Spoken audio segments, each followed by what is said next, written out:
Hola, mi nombre es Juan David León Gómez y esto es Investigación Abierta, un canal dedicado a promover las buenas prácticas de investigación cuantitativa, el software libre y la ciencia abierta. Hoy vamos a hablar de metaanálisis.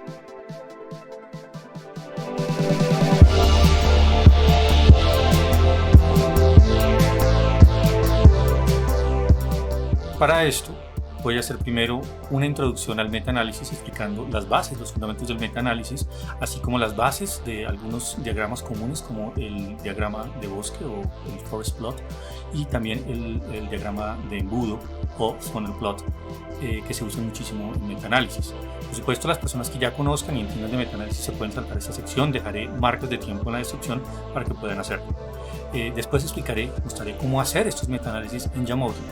Y mostraré dos ejemplos sencillos, un metaanálisis con una correlación y un metaanálisis a partir de pruebas, de comparaciones de dos grupos. Para los que no conozcan Jamovi, yo hice una serie de 2 videos explicando cómo funciona, cómo instalarlo y cómo utilizarlo.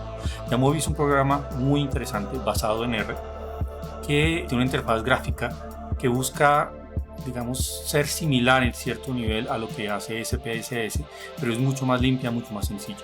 Tiene además la ventaja de ser un problema completamente gratuito y abierto, es de código libre, por lo cual se puede usar completamente gratis a perpetuidad y es muy, pero muy poderoso. Y de hecho hay un módulo para metaanálisis que es el que estaré mostrando hoy.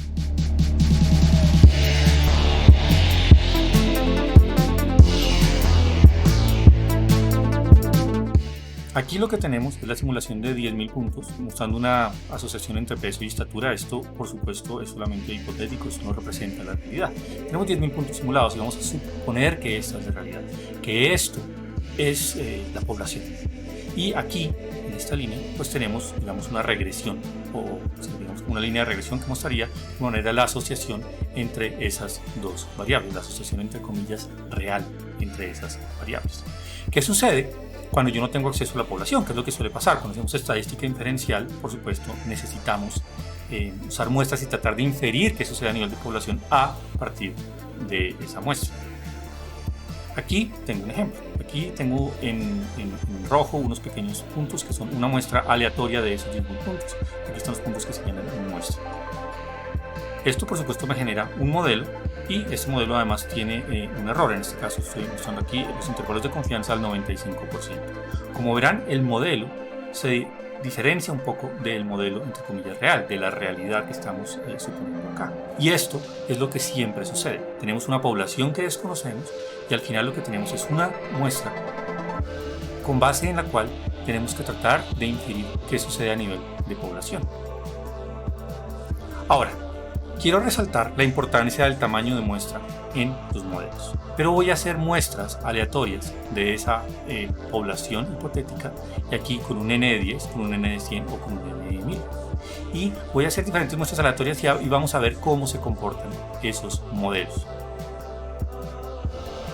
Podemos ver que acá, cuando tenemos un N de 10, por supuesto el error tiende a ser grande. Y los modelos a veces se parecen a la realidad, a veces te sugieren algo similar a la realidad, pero a veces se diferencian mucho, a veces nos dan relaciones muy positivas y a veces relaciones negativas bastante fuertes. Cuando tenemos un N de 100, como verán, lo primero es que el error es más pequeño, los intervalos de confianza acá son más pequeños y el modelo tiende a estar más cercano, digamos, a esa realidad que estamos tratando de capturar con nuestra muestra. Cuando tenemos un N de 1000, por supuesto, el error es mucho más pequeño, es casi invisible acá, y como se darán cuenta, el modelo que me genera mi muestra se parece mucho más a esa realidad, captura mucho mejor la población. Por supuesto, entre más grande sea la muestra, más tiende a parecerse a la población. Esto básicamente lo que me muestra es que los modelos, entre más grande sea el n, tienen más poder estadístico y tienden a ser más estables, mientras que los modelos con n más pequeños tienden a ser menos estables. Por estabilidad, me refiero sencillamente a esa particularidad o a esa tendencia a no variar tanto, mientras que este modelo, si se dan cuenta, varía muchísimo. A veces es positivo, a veces es cercano a la realidad, a veces es negativo, varía muchísimo. Este es muy estable, cambia poco entre diferentes muestras de las que estoy haciendo aquí de manera aleatoria. En todo caso, lo que es importante tener en cuenta es que cuando hacemos modelos inferenciales, ningún modelo representa la realidad perfectamente. Incluso con un n grande no llegamos a representar esa realidad perfectamente. Una opción es que tener muchos modelos o muchas muestras para podernos hacer una idea de esa realidad cada vez más cercana. Por eso en ciencia es importante la replicación. Otra cosa que hay que tener en cuenta es que todos los modelos muestran una parte de esa realidad, es una visión parcial de esa realidad. Incluso los que nos llevan a conclusiones erradas están capturando una pequeña parte de esa realidad. Pero lo más importante para un metaanálisis es que algunos modelos realmente son mejores que otros, o por lo menos tienden a acercarse más a representar la realidad. Podríamos ver que incluso había modelos con un n muy pequeño de 10 que se parecían mucho a la realidad, otros eran muy distintos.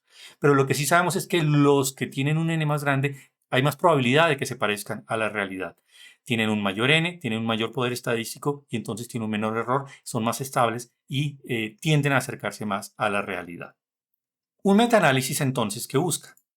Busca primero estimar un modelo, pero este modelo, a diferencia, digamos, del modelo de regresión o de correlación que hice ahorita, cualquiera de esos modelos individuales, es una estimación conjunta basada en muchos modelos o en muchas muestras, que tiende a ser, en principio, más cercana a esa verdad común de todos esos modelos, pero que es desconocida.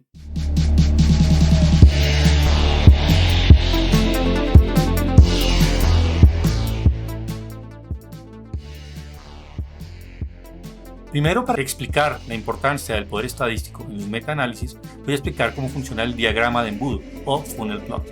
Imaginémonos que acá tenemos un efecto real. Este es el efecto real. No lo conocemos. Este es el tamaño del efecto. Imaginemos si fuera una correlación, digamos, una correlación de 0.3, por decir algo. Aquí tenemos efectos que son menores al real y aquí efectos que son mayores al real. Entonces aquí tenemos efectos de 0.4, 0.5, 0.6, 0.7 y aquí, en cambio, menores al real de 0.3, que propuse hipotéticamente, digamos de 0.2, 0.1, 0, menos 0.1, menos 0.2, etc. Y vamos a organizar diferentes estudios, a categorizarlos según el efecto que encontraron y de acuerdo a su estabilidad. Los menos estables abajo, los más estables arriba. ¿Cómo podemos determinar esto? Pues sencillamente por el error que tienen o por el tamaño de muestra que tienen. Sabemos que los más estables son los que tienen una muestra más grande, tienden a tener un error más pequeño. Voy a poner aquí algunos estudios. Cada punto de estos representaría un estudio donde encontraron una correlación sobre un efecto particular. Digamos que fuera esa asociación hipotética entre peso y estatura. Algunos nos dieron un efecto por acá, otros por acá, otros por acá, otros por acá. Algunos están por debajo del efecto real, otros están por encima. Pero fíjense que todos estos estudios que puse son efectos relativamente poco estables.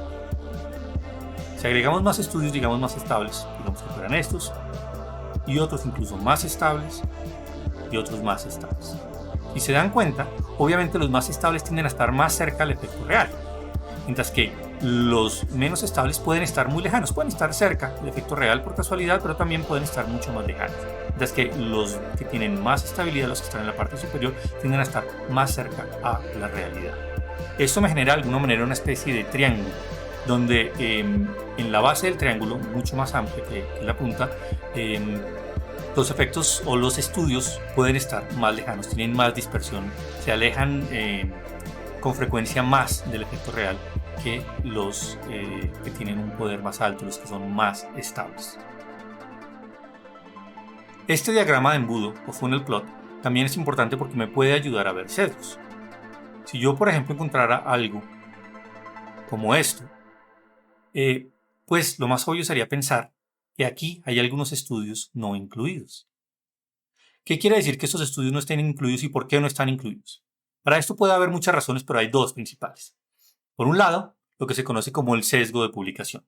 Y esto es un problema grave en ciencia que todos tenemos que luchar para corregir. El sesgo de publicación es la tendencia a solo publicar resultados significativos. Y la tendencia además a solo publicar resultados que vayan de acuerdo a la hipótesis de los autores.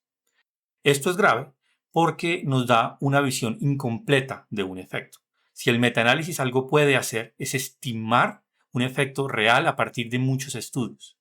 Cada estudio puede tener error, pero al metaanalizarlos en principio reducimos ese error, reducimos el error que tiene cada estudio individual. Eso sería el sesgo de publicación. Por otro lado, puede haber un sesgo de selección en quien hace el metaanálisis. Yo, si hago un metaanálisis, tengo que ser muy cuidadoso de seleccionar todos los estudios y no solamente los que me convienen.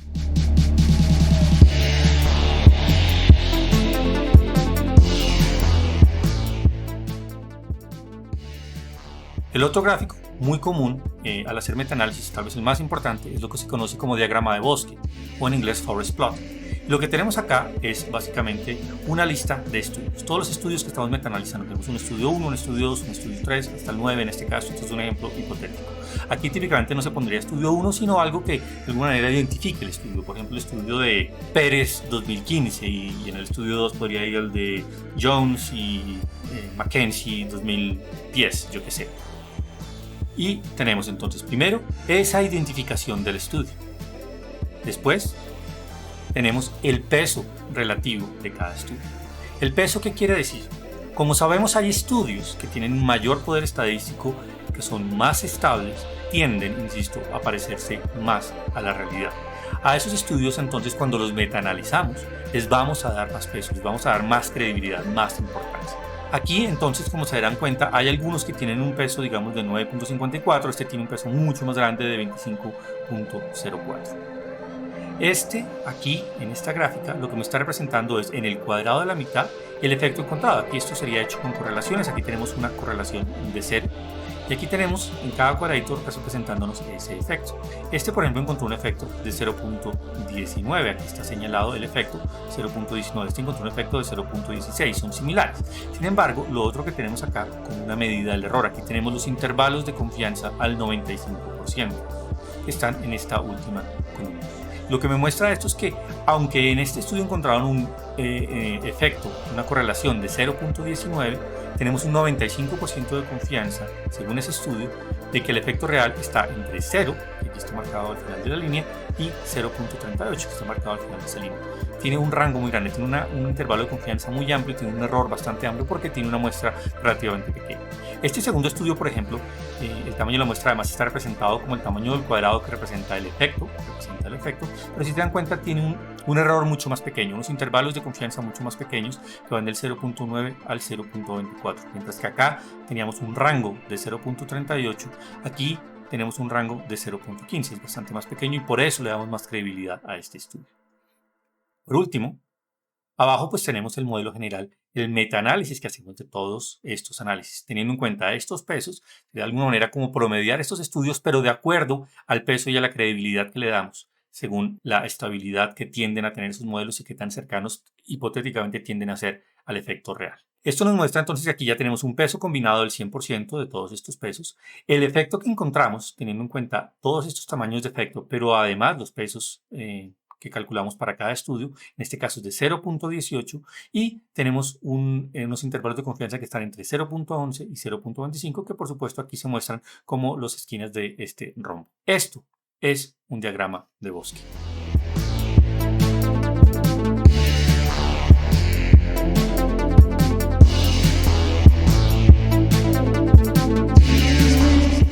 Como les decía, voy a mostrar cómo hacer metaanálisis en Jamovi.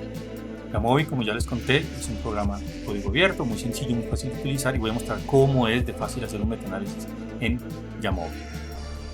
Les recomiendo, como ya había mencionado, ver, si no lo han visto, esta introducción a Jamovi que hice. La serie de videos se llama Introducción a Jamovi, alternativa gratuita a SPSS. La encontrarán en este canal y por supuesto dejaré también el link en la descripción. Para hacer metaanálisis en Jamovi, utilizaré un módulo que se conoce como Major, que es específico para hacer metaanálisis. Este módulo fue hecho por Kyle Hamilton. En realidad, Major es básicamente una interfaz para el paquete Metaphor, que es un paquete de R para hacer metaanálisis muy completo, sobre el que quizás haga un video en el futuro si veo interés. Obviamente aquí mostraré, digamos, las opciones más sencillas de Major para adentrarse un poquito en el metaanálisis y para mostrar cómo es de sencillo hacerlo en Jamovi a través del módulo Major. Si les interesa hacer metaanálisis de una manera más completa, más profunda, puedo hacer quizás en el futuro un video sobre Metaphor.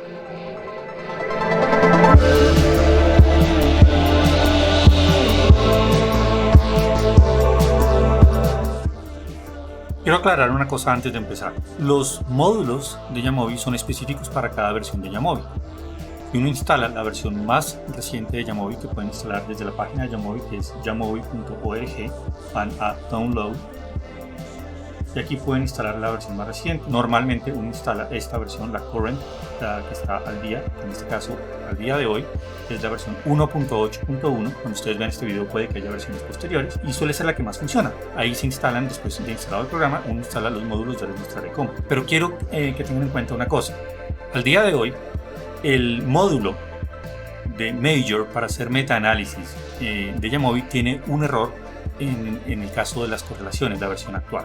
Entonces, en este caso, habría que instalar una versión anterior de Jamovi para poder hacer metaanálisis de correlaciones.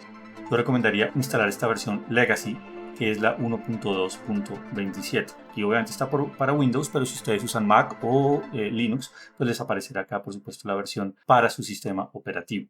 La versión Legacy funciona perfectamente bien para los metaanálisis de correlación, pero la versión corriente 1.8.1, aunque como programa Jamovi funciona perfectamente, el módulo de Major para metaanálisis tiene un error. El autor de este módulo, Kyle Hamilton, ya está avisado y supongo que estará trabajando en corregirlo, así que puede que cuando ustedes vean este video incluso esta misma versión funcione muy bien.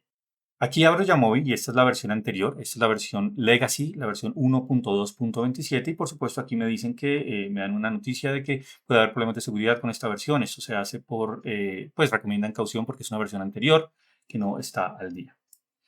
Lo primero que yo tengo que hacer por supuesto es importar mis datos. ¿Y los datos en qué formato tienen que estar? Lo primero que voy a hacer, si vamos a meta-analizar una correlación, lo primero que yo necesito es una base de datos en el formato correcto. Como ejemplo, voy a crear la base de datos en Excel, pero se puede crear en cualquier programa, incluso en Jamovi directamente. Básicamente yo voy a necesitar 3 columnas por lo menos. Voy a necesitar una columna donde voy a tener el identificador del estudio.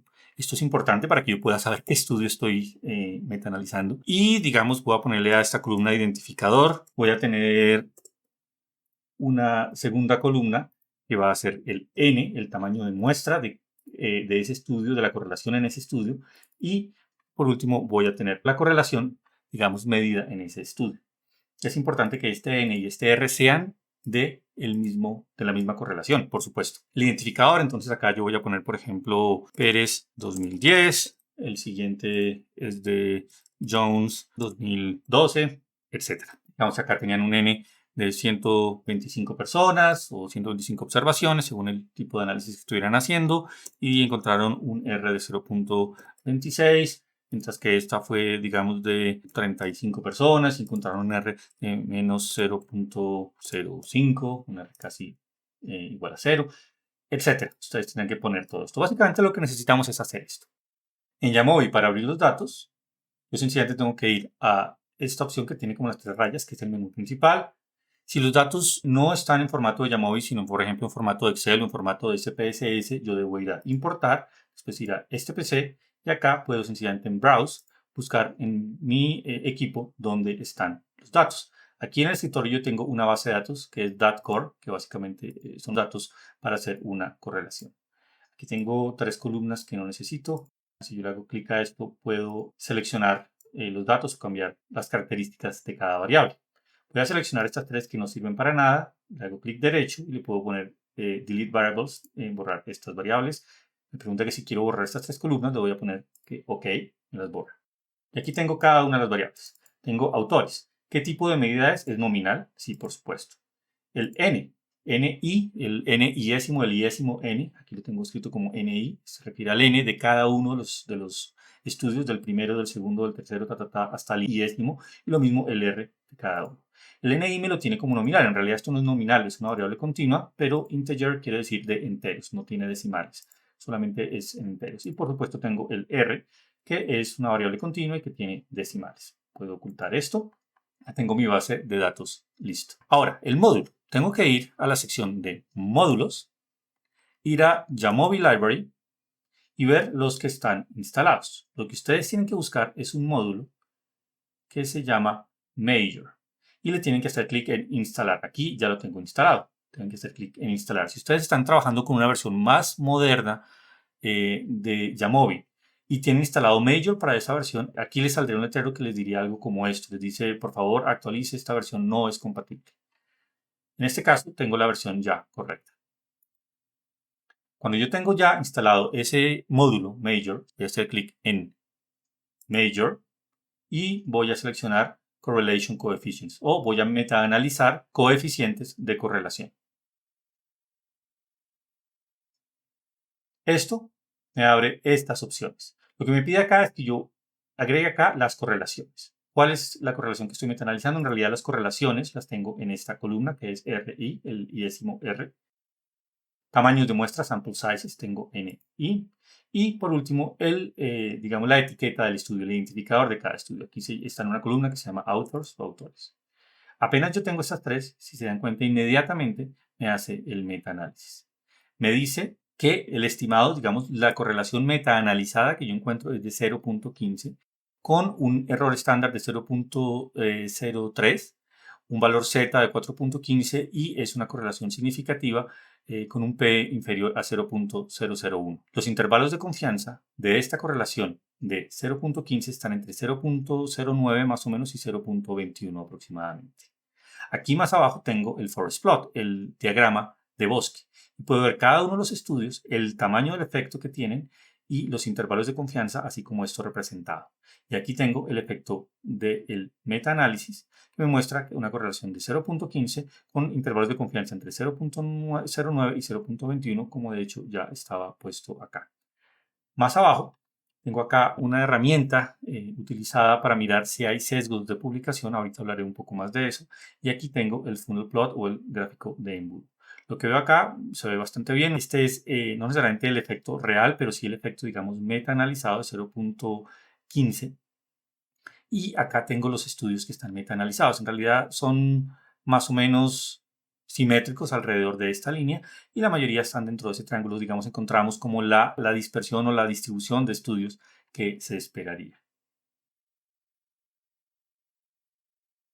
Yo había mostrado antes también acá cómo podíamos ver el peso específico de cada estudio.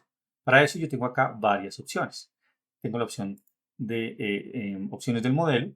Aquí cómo se estima el modelo. Aquí está con una verosimilitud máxima restringida. También se puede usar, bueno, hay otra serie de niveles. Yo lo recomendaría en general dejarlo en máxima verosimilitud o máxima verosimilitud restringida y las medidas del modelo. Esto es importante. Normalmente aquí estamos utilizando los valores R de las correlaciones, pero es ideal cuando se van a metaanalizar correlaciones no usar el valor R, sino lo que se llaman los valores Z. Aquí se hace la transformación R a Z de Fisher, que transforma estos R's en valores Z. ¿Por qué es mejor utilizar valores Z? Porque los valores Z tienden a tener una distribución más normal que los valores R, por lo cual esto se recomienda. Sin embargo, aquí no tenemos que hacerlo nosotros. El programa lo hace por nosotros si dejamos seleccionada esta opción.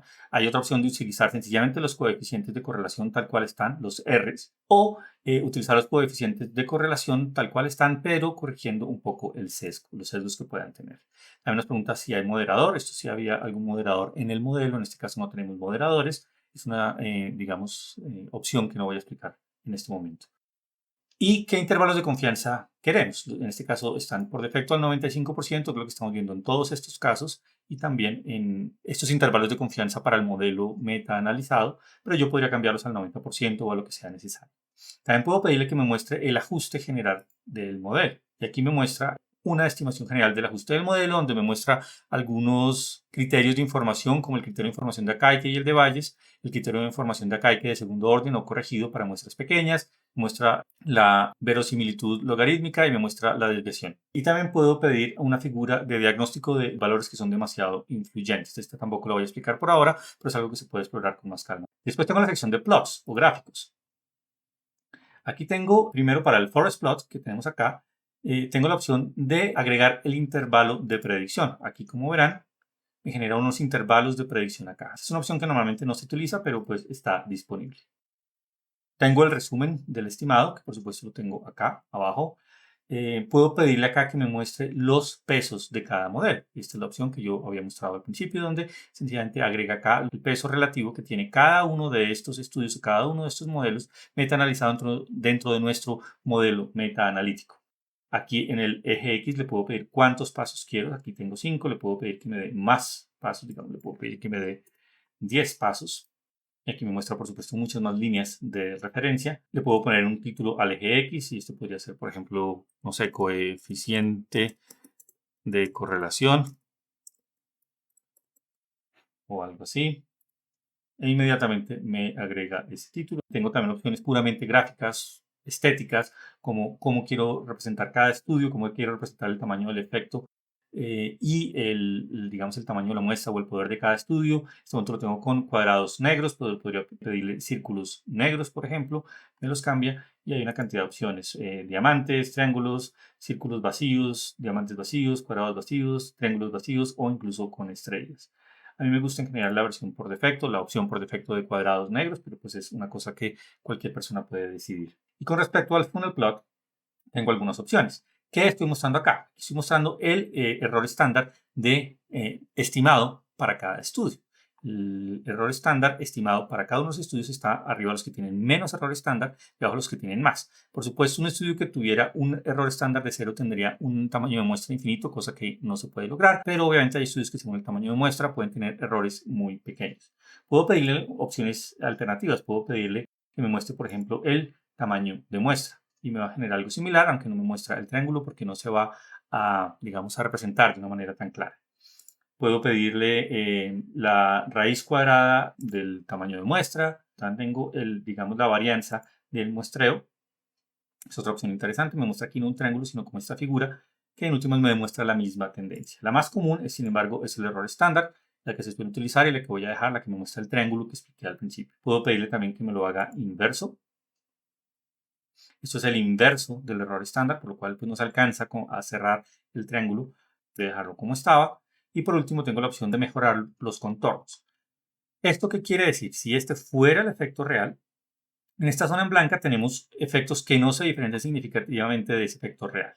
Aquí tenemos efectos que tienden a diferenciarse y si comparamos este efecto con el efecto real nos diría en esta zona de gris clara, nos diría que tienen un P menor a 0.1 o a 0.10. Aquí tenemos efectos que son apenas significativos, que son menores a 0.05, digamos al alfa, inferiores al alfa tradicional. Y aquí por fuera tenemos estudios que tendrán una significación menor a 0.01. Que son realmente diferentes de este efecto hipotéticamente real. No sabemos si es el efecto real, pero es la mejor estimación que podemos hacer con base en todos los estudios que tenemos. Por último, tenemos la opción aquí de mirar los sesgos de publicación. Aquí se usa con frecuencia una cosa que es lo que llaman el fail-safe N.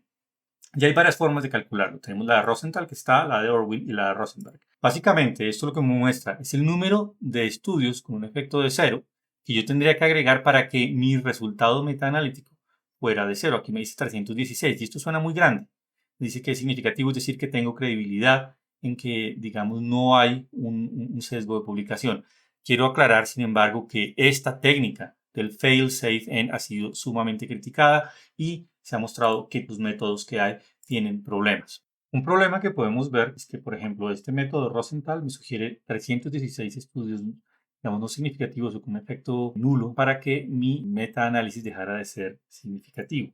Ahora, el método de Orwin dice que necesito 16, el método de Rosenberg dice que necesito 210, así que son terriblemente variables. Voy a dejarlo en el de Rosenthal, que es el que viene por defecto. Por esto, muchas personas recomiendan no utilizar mucho este método que se utilizó mucho hace un tiempo, pero que ahora no es tan recomendado. Tenemos por otro lado la correlación o el coeficiente de correlación tau de Kendall. Y por último tenemos la regresión de Eiger. Esta es una medida interesante para ver si hay sesgos de publicación. Típicamente, si encontramos que este resultado es significativo, esto nos sugiere que hay algún tipo de sesgo de publicación en nuestra muestra de estudios metaanalizados.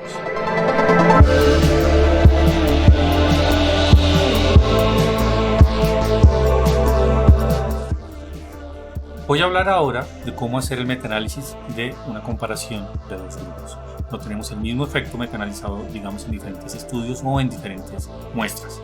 Como verán, acá tengo abierta la versión 1.8.1 de Jamovi, que es la versión actual al día de hoy que hago este video. Y voy a mostrar además cómo deben estar los datos. Para esto ya tengo unos datos que son tomados de una biblioteca de Jamovi que nos ayuda a tener estudios, digamos, bases de datos de ejemplo para realizar algunos tipos de análisis. Primero, obviamente tengo que ir a módulos, tengo que ir a la biblioteca de Jamovi y como ya les había mostrado, instalé la versión de Major para la versión que estaba utilizando, sea actualizada para que sea compatible con la versión de Jamovi. Voy a hacer clic en Update, actualizar y listo, ya tengo la versión correcta. Para esto de nuevo voy a importar los datos, pues los tengo en un archivo de Excel y están basados en este estudio de Normand 1999 en el que se realizó un metaanálisis. Al abrirlo, como verán, tengo estos datos. Voy a de nuevo eliminar estas variables que me están apareciendo y no son necesarias. Aquí lo que tengo son unas variables que en realidad no me importan demasiado. Les voy a señalar solamente las variables más importantes. Tengo de nuevo un identificador aquí que se llama source o fuente. Estamos comparando dos grupos, por ejemplo, un grupo experimental y un grupo de control. Últimas, una prueba T. Y lo que necesitamos es el N del grupo 1, digamos que se fuera el de control, si estamos comparando un control con experimental, el N del grupo de control en cada estudio, la media y la desviación estándar de ese grupo. Y después para el grupo 2 tenemos el N, la media y la desviación estándar. En este estudio de Normand 1999, lo que miraron fueron pacientes que habían sufrido una embolia en diferentes hospitales. Y lo que están midiendo es el número de días que estuvieron hospitalizados según si eran tratados en una unidad especializada en embolia o en una unidad no especializada. El grupo 1 es los que están especializados en embolia y el grupo 2 que fueron tratados en sitios no especializados en embolia. Obviamente, la hipótesis sería que el tiempo o los días de hospitalización serían menores cuando eran tratados por una unidad especializada en embolia. Y aquí tenemos pues el N, cuántas personas fueron tratadas por embolia en Edimburgo, por lo menos en el tiempo en el que se hizo ese estudio, la media de los días y la desviación estándar de esos días de hospitalización. Y aquí lo mismo para los que fueron en Edimburgo, en unidades no hospitalizadas en embolia, la media, digamos, de los días de hospitalización y la desviación estándar de esos días. Esto es como yo necesito tener la tabla. Necesito tener entonces un identificador, necesito tener el N del grupo 1, la media del grupo 1 y la desviación estándar del grupo 1, y después el N del grupo 2, la media del grupo 2 y la desviación estándar del grupo 2. Es importante que lo que definamos como grupo 1 y grupo 2 pues esté claro. No necesariamente tienen que tener estos nombres, pero estos nombres, digamos, ayudarían. Por supuesto, todas estas variables de acá hasta acá son en realidad numéricas. Esta es, por supuesto, una variable continua. Esta también es continua. Voy a cambiarlas todas. Esto no es absolutamente necesario hacerlo, pero ayuda para muchos análisis, previene errores y hace que uno también sea más claro en los datos que tiene. La única variable nominal que tenemos acá es la fuente, o digamos de dónde vienen esos datos. Vamos a hacer entonces el metaanálisis. Para esto hago clic, por supuesto, en Measure y voy a metaanalizar la media de las diferencias que necesita el N, la media y la desviación estándar, que es exactamente lo que tengo. Me abre de una vez esto y me pide que ponga el tamaño de muestra del grupo 1. Entonces aquí lo tengo, N del grupo 1, esta es la columna que los tiene, después la media del grupo 1, después la desviación estándar del grupo 1, el N o el tamaño de muestra del grupo 2, la media del grupo 2 y la desviación estándar del grupo 2. Cada uno ya quedó asignado según las columnas y por último necesitamos las etiquetas del estudio y están acá. En este caso de nuevo no tengo un moderador. Aquí de nuevo me hace un análisis muy similar al anterior. Esta versión más nueva de Major para el Jamovi más reciente, además agrega una cantidad de texto, no voy a explicarlo, pero básicamente lo que hace es una interpretación incluso con citas y referencias de estos análisis. Encontramos que el estimado es de menos 0.54. Tenemos intervalos de confianza que están entre menos 1.14 y positivo 0.07. Si ambos fueran negativos, esperaría o tendría confianza en que el resultado real es negativo. Si ambos fueran positivos, tendría confianza en que el resultado real es positivo. Sin embargo, aquí hay uno negativo y uno positivo. Luego, por supuesto, el resultado no es significativo. El forest plot lo tengo de nuevo. Aquí me muestra cada uno de los estudios, el efecto en cada uno de los estudios. Aquí podemos ver un poquito las opciones del modelo. De nuevo voy a pedirle la máxima verosimilitud restringida. Voy a utilizar la diferencia promedio estandarizada. Voy a dejar aquí las opciones por defecto. No tengo un moderador. Esto es algo que, como dije, no voy a explicar por ahora. Sigo con los intervalos de confianza al 95%. Le puedo mostrar en general qué tan bueno es el modelo, el ajuste del modelo. Y aquí de nuevo me muestra cosas como los criterios de información de Akaike de Valles. Aquí hay unos ajustes que no voy a mostrar. En plots o en figuras tenemos, por un lado, para el forest plot, puedo pedirle de nuevo que me muestre los pesos. El peso más pequeño los que tienen el n más pequeño y en últimas los intervalos de confianza o el error más grande y los pesos más grandes En este caso, por ejemplo, este lo tienen los que tienen el error más pequeño y por ende los intervalos de confianza más pequeños del modelo.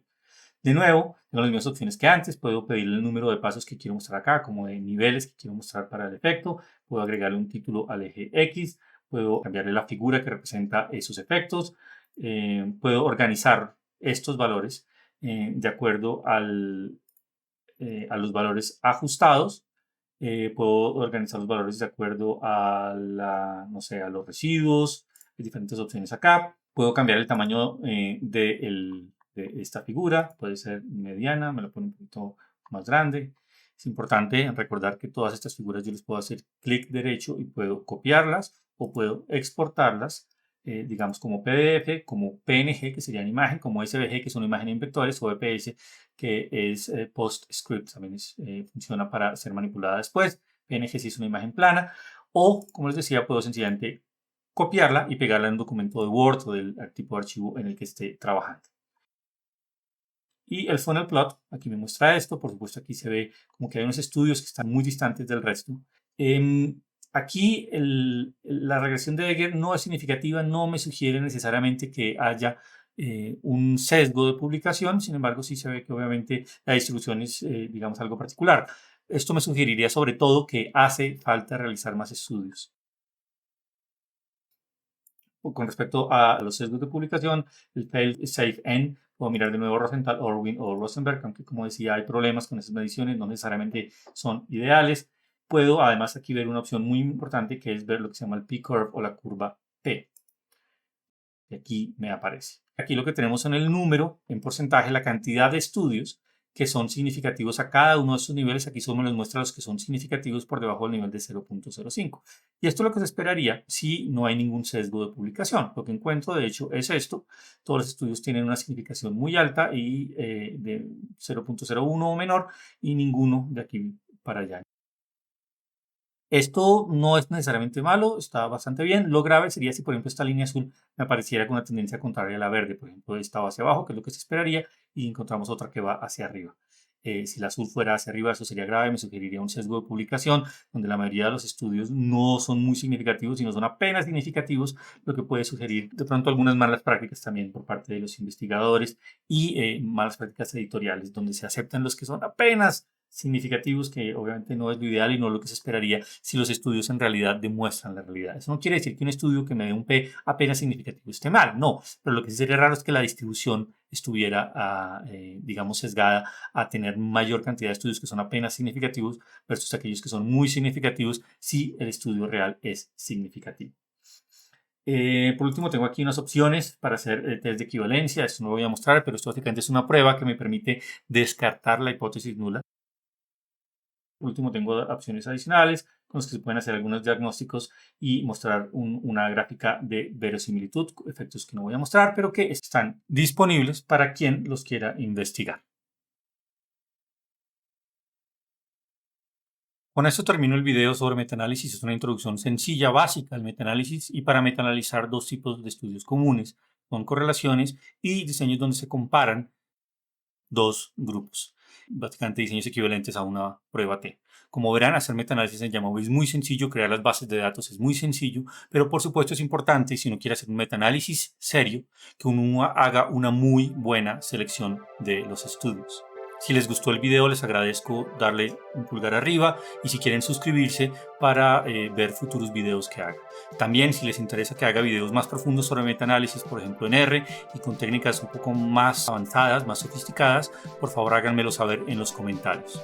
Les agradezco muchísimo por estar acá y espero que este video les sea muy útil. Mucha suerte.